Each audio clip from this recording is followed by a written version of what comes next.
बता दें कि उत्तराखंड में बारिश को लेकर के ऑरेंज अलर्ट भी जारी कर दिया गया है। बागेश्वर चमोली के लिए आज ऑरेंज अलर्ट जारी किया गया है। 11 जिलों के लिए येलो अलर्ट भी जारी किया गया है। आपको बता दें चमोली में हो रही है तेज बारिश। उत्तराखंड में अभी मौसम जो है वो सही तरीके से नहीं है, जहां बारिश थमने का नाम नहीं ले रही है। लोगों को अभी भी दिक्कतों का सामना करना पड़ रहा है। 11 जिलों के लिए येलो अलर्ट जारी कर दिया गया है।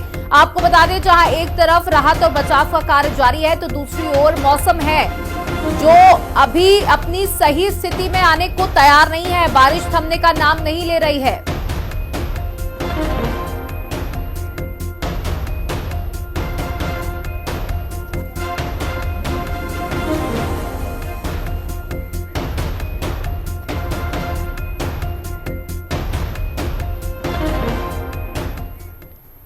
साथ ही हमारी सहयोगी शुभांगी हमारे साथ जुड़ चुकी हैं। साथ ही हरिद्वार से राव सरवर हमारे सहयोगी जुड़ चुके हैं। शुभांगी, सबसे पहले आपके पास आना चाहूंगी। देखिए, अब लगातार जैसे बताया गया कि सीएम जो है वो हवाई सर्वेक्षण करेंगे, निरीक्षण करेंगे, उसके बाद हालातों का जायजा लेंगे। लेकिन उसी के साथ साथ अब सबसे बड़ी चुनौती है जो सड़कें, जो मार्ग बाधित हुए हैं, उनके पुनर्निर्माण को लेकर के। बिल्कुल, देखिए जिस तरीके के हालात इस वक्त रुद्रप्रयाग में बने हुए हैं, जब इतना बड़ा रेस्क्यू ऑपरेशन चलाया गया, 10,000 से ज्यादा लोगों को अभी तक रेस्क्यू कर लिया गया और लगभग ये रेस्क्यू जो है पूरा हो चुका है। ऐसे में आज मुख्यमंत्री जो है रुद्रप्रयाग पहुंचेंगे, वहां पर हवाई सर्वेक्षण करेंगे, स्थलीय सर्वेक्षण करेंगे और वहां पर जो आपदा प्रभावित क्षेत्र हैं, वहां पर जो लोग हैं उनसे भी मुलाकात करते हुए नजर आएंगे और उन्हें भी आश्वासन देते हुए नजर आएंगे। क्योंकि जब से ये मामला हुआ है, जब से स्थिति पैदा हुई है, कहीं ना कहीं लोगों का जनजीवन जो है वो अस्त व्यस्त हो गया है। उनका जो सामान्य जीवन है अब वो नहीं जी पा रहे हैं, क्योंकि वहां पर सड़कें टूट चुकी है, पुल टूट चुके हैं, उनका खेतों के नुकसान हो चुका है। ऐसे में अब पुनर्निर्माण कार्य करना भी अभी एक बड़ी चुनौती है। और तब जब चारधाम यात्रा चल रही है, ऐसे में जल्द से जल्द वहां की सड़कों का निर्माण करना, वहां पर जो पुल टूटे हैं उनका दोबारा पुनर्निर्माण करना, जो पेयजल लाइनें टूटी हैं उनको दोबारा से ठीक करना कहीं ना कहीं एक बड़ी चुनौती है, जिसको लेकर लगातार वहां पर निरीक्षण सर्वेक्षण भी किया जा रहा है। इससे पहले कल आपदा प्रबंधन सचिव, PWD सचिव, गढ़वाल कमिश्नर और तमाम बड़े अधिकारी जो है कल वहां पहुंचे थे। उन्होंने हवाई सर्वेक्षण भी किया और स्थलीय निरीक्षण भी किया और उसके बाद उन्होंने जो तमाम अधिकारी हैं या जिला प्रशासन है उनको निर्देशित किया है कि वो सुझाव दे कि जल्द से जल्द जो पैदल यात्रा है वो शुरू हो सके 2 हफ्ते के अंदर। और इसके साथ साथ जो पुनर्निर्माण कार्य होना है, कहा गया है कि 2 दिन के अंदर प्रस्ताव तैयार करने के बाद तीसरे दिन तक ये काम जो है शुरू हो जाना चाहिए, ताकि जल्द से जल्द जो पुनर्निर्माण कार्य है वो पूरे हो सके और ऐसे में जो यात्रा इसके बाद संचालित होनी है वो सुचारू रूप से संचालित हो सके, उसमें कोई बाधा ना आए।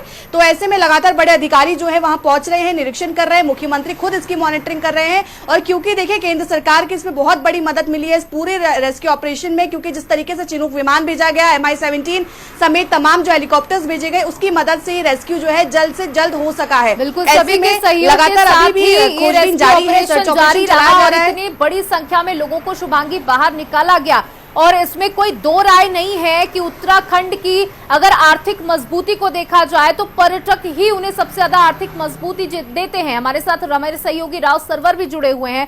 राव, देखिए अभी भी लेकिन उत्तराखंड के कई ऐसे जिले हैं जिनको हाई अलर्ट पर रखा गया है, येलो अलर्ट जारी कर दिया गया है कि वहां अभी भी मूसलाधार बारिश होगी। तो इसको लेकर के किस तरीके से तैयारी की जा रही है, लोग किस तरीके से तैयार हैं?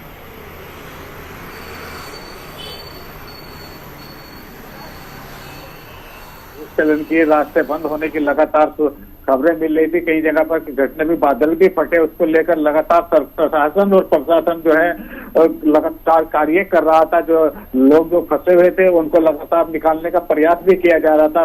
उसके बाद भी जो मौसम विभाग है वो लगातार जो है वो भारी बारिश की चेतावनी जो है वो जारी कर रहा है। आज भी येलो अलर्ट जारी किया गया है बारिश को लेकर। उसको लेकर शासन प्रशासन पूरी तरीके से मुस्तैद नजर आ रहा है, क्योंकि पुष्कर सिंह धामी ने कड़े निर्देश दे रखे हैं अधिकारियों को, क्योंकि अगर किसी भी तरीके की कहीं भी आपदा आती है या कोई भी व्यक्ति कहीं पे कोई भी घटना घटती है तो तुरंत वहां पर एक्शन लिया जाए, राहत कार्य तुरंत वहां पर चालू किया जाए। अगर कोई भी अधिकारी इसमें कोई लापरवाही बरतेगा तो उसके खिलाफ जो है कार्रवाई की जाएगी। ये साफ निर्देश जो है पुष्कर सिंह धामी ने दे रखे हैं, जिसको लेकर प्रशासन जो है पूरी तरीके से मुस्तैद नजर आ रहा है। जिस तरीके से येलो अलर्ट जारी किया गया है मौसम विभाग की तरफ से, अगर इस तरीके से फिर दोबारा से अगर बारिश होती है, मौसम अपना मिजाज बदलता है तो कहीं ना कहीं हालात जो है बद से बदतर भी हो सकते हैं। क्योंकि जो फिलहाल केदारनाथ की अगर बात की जाए तो यहाँ पर जो है पूरी तरीके से हालात आपदा से जो है पूरी तरीके से क्षतिग्रस्त जो बात देख रहे हैं वो नजारा बहुत ही भयानक है। तो उसके बाद भी सरकार जो है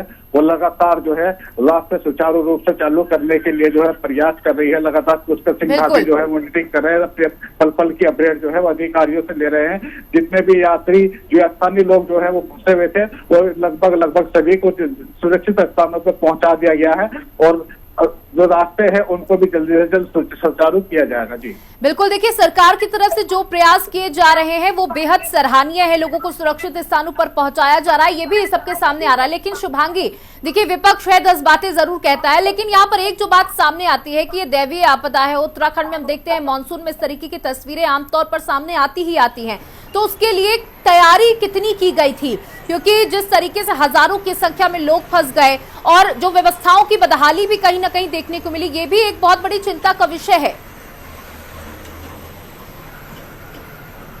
बिल्कुल, देखिए विपक्ष की अगर मैं बात करूं तो लगातार विपक्ष जो है एक सवाल उठा रहा है कि जब हर वर्ष देखा जाता है कि जब भी मानसून शुरू होता है उत्तराखंड में आपदा जैसी स्थिति पैदा होती है तो क्यों पहले से तैयारी नहीं की गई थी? क्योंकि हमने देखा कि कितना 2013 में जिस तरीके से केदारनाथ में आपदा आई थी, हालांकि वो किसी के हाथ की बात नहीं थी, नेचुरल डिजास्टर है, लेकिन इससे पहले क्या कुछ तैयारी होनी है ये काफी अपने आप में महत्वपूर्ण हो जाता है। 2013 के बाद ये दूसरी बार ऐसा मंजर है जब इतना बड़ा रेस्क्यू ऑपरेशन चलाया गया। विपक्ष लगातार ये सवाल उठा रहा है कि क्यों पहले से तैयारी नहीं की गई थी। वहां पर तो सारी तैयारियां खोखली दिख रही है, इससे पहले जितने दावे किए जा रहे थे वो सारे खोखले दिख रहे हैं। हालांकि रेस्क्यू ऑपरेशन सुरक्षित तरीके से लोगों को वहां से जरूर निकाल लिया गया है, लेकिन जो दावे हर वर्ष किए जाते हैं मानसून के वक्त कि हम पूरी तरीके से तैयार हैं, हमारी फोर्स तैयार है, तैनात है, वो कहीं ना कहीं डगमगाता हुआ मानसून पीरियड में जरूर नजर आता है। ऐसे में अब जब इस तरीके के हालात पैदा हुए, केदारनाथ की हम बात करें, टिहरी की हम बात करें, ऐसे में हालांकि कहा जा रहा था कि भूस्खलन वाले एरियाज जो है वो चिन्हित कर लिए गए हैं, वहां पर जेसीबी तैनात की गई है,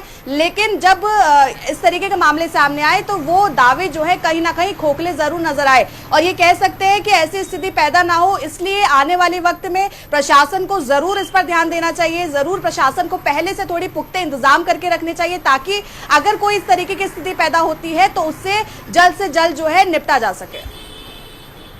बिल्कुल बिल्कुल, शुभांगी राव, आप दोनों का हमारे साथ जुड़ने के लिए बहुत बहुत शुक्रिया, जानकारियां साझा